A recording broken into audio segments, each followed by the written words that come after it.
Donc je suis venu faire un bilan un petit peu de ce qui s'est passé en 2016 et puis voir un petit peu quelles sont les prévisions pour l'activité cyclonique pour l'année en cours et pour la saison qui va démarrer très bientôt puisqu'on considère que la saison cyclonique démarre à partir du 1er juin.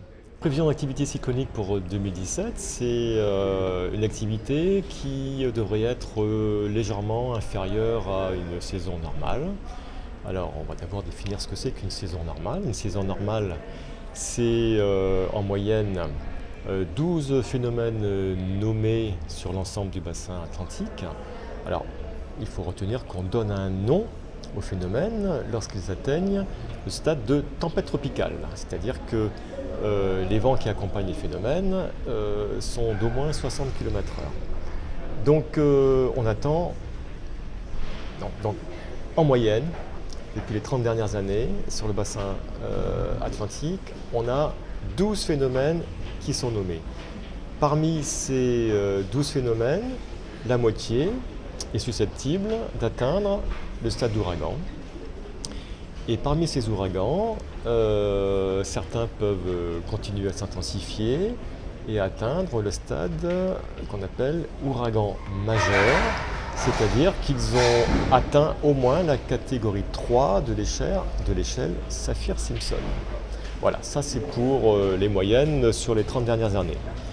Alors, quelles sont les prévisions d'activité cyclonique pour 2017, c'est une prévision d'activité légèrement inférieure à la normale, à ce que je viens de vous décrire. On attend 11 phénomènes nommés. Un a déjà été nommé, puisqu'on a déjà observé un phénomène qui a au moins atteint le stade de tempête tropicale au mois d'avril dernier. Donc il a reçu le premier nombre de baptême de la liste de 2017. C'était donc le phénomène Arlène.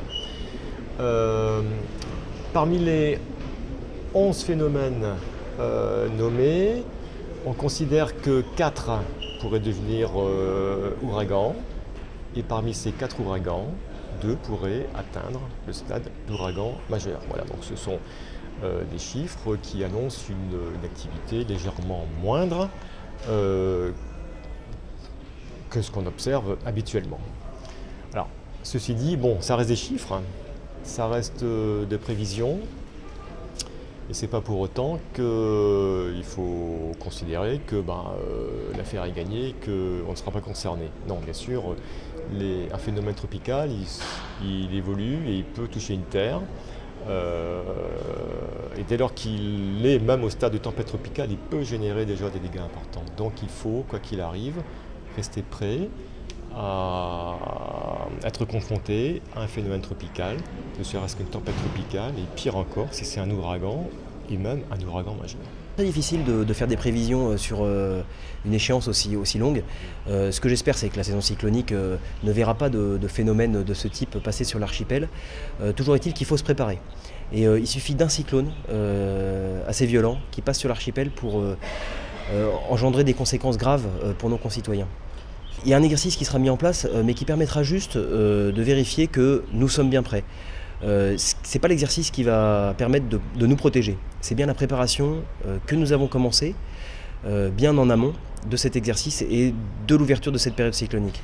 Je voudrais rappeler que cette préparation, elle ne concerne pas uniquement les services de l'État, elle ne concerne pas uniquement les communes, elle ne concerne pas uniquement les associations de sécurité civile, elle concerne chacun d'entre nous. Chaque Guadeloupéen doit être bien conscient qu'il pourra sauver sa vie et sauver des vies s'il se prépare à un phénomène cyclonique. Et on ne se prépare pas quelques jours avant, on ne se prépare pas quelques heures avant, on se prépare quelques semaines, quelques mois avant. J'encourage tout le monde à aller faire un tour sur le site internet de la préfecture. Vous y trouverez toutes les informations nécessaires pour vous préparer sereinement. Comment est-ce que je constitue un kit d'urgence ? Quelles sont les réactions adaptées à avoir quand je passe en alerte jaune, orange, rouge, violette ou grise. Que veulent dire ces différents niveaux d'alerte ? Allez-y, parce que ce n'est pas quelques heures avant le passage d'un cyclone qu'il faut se préoccuper de ce type de préparation. Quelques heures avant le passage d'un cyclone, on est déjà en danger. Par contre, quelques semaines plus tôt, si on se prépare correctement, on peut aborder un phénomène cyclonique de ce type de façon sereine et sans inquiétude particulière. Alors la campagne de sensibilisation, elle se prépare finalement toute l'année. On fait un gros effort quelques jours, quelques semaines avant le début de la période cyclonique, et pendant toute la période cyclonique, nous rappellerons régulièrement où trouver les informations pour se préparer et comment se préparer. Et puis nous insisterons sur l'importance que chacun des Guadeloupéens se prépare individuellement, que chaque commune, que chaque institution se prépare collectivement à un phénomène cyclonique. Comme je vous le disais, ce n'est pas quelques jours avant un phénomène de ce type qu'il faut se préparer, c'est bien dès aujourd'hui. Dès cet après-midi, allez sur le site internet de la préfecture, récupérer les informations intéressantes, importantes, poser les questions qui peuvent être tout à fait légitimes pour vous préparer au mieux.